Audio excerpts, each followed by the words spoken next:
സംശനം. മകരവിളക്കുമായിട്ട് ബന്ധപ്പെട്ട ചടങ്ങുകൾ 13-ാം തീയതി വൈകുന്നേരമാണ് ആരംഭിക്കുന്നത്. 13-ാം തീയതി വൈകുന്നേരം പ്രാസാദ ശുദ്ധിക്രിയകൾ ഏകദേശം ഒരു 5 മണിയോടുകൂടി ആരംഭിക്കും. അതിനുശേഷം 14-ാം തീയതി രാവിലെ ബിംബശുദ്ധിക്രിയകൾ, ഉഷപൂജ കഴിഞ്ഞ് ഏകദേശം 8 മണിയോടുകൂടി ആരംഭിക്കും.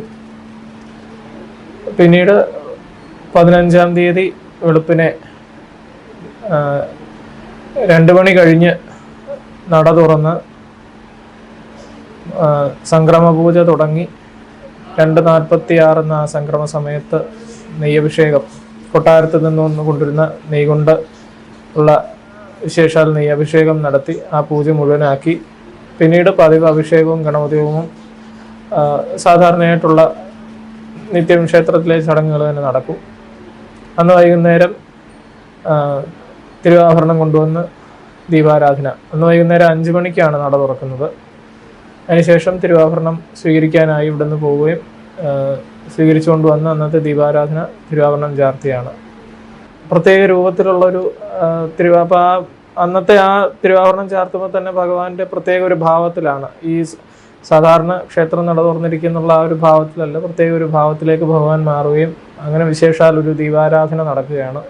ഇതാണ് ഈ ക്ഷേത്രത്തിലെ ഏറ്റവും പഴക്കം ചെന്ന ഉത്സവം. ഇപ്പോൾ 2 ഉത്സവമുണ്ട്, ഈ മകരവിളക്ക് ഉത്സവം പിന്നെ കൊടിയേറ്റ് ഉത്സവമുണ്ട്. അപ്പം വളരെ പ്രാചീന കാലം മുതലുണ്ടായിരുന്ന ഒരു ഉത്സവം മകരവിളക്ക് ഉത്സവമാണ്. അപ്പോൾ അതിൻ്റെ ഒരു തുടക്കമാണ് ഈ സംക്രമപൂജയും ഈ ദീപാരാധനയോടും കൂടി. അതിനുശേഷം എഴുന്നള്ളത്തും കാര്യങ്ങളും ഒക്കെ ഉണ്ട്, വിളക്ക് എഴുന്നള്ളത്തും കാര്യങ്ങളൊക്കെ ഉണ്ട്, ഒരു ഉത്സവം പോലെ തന്നെ.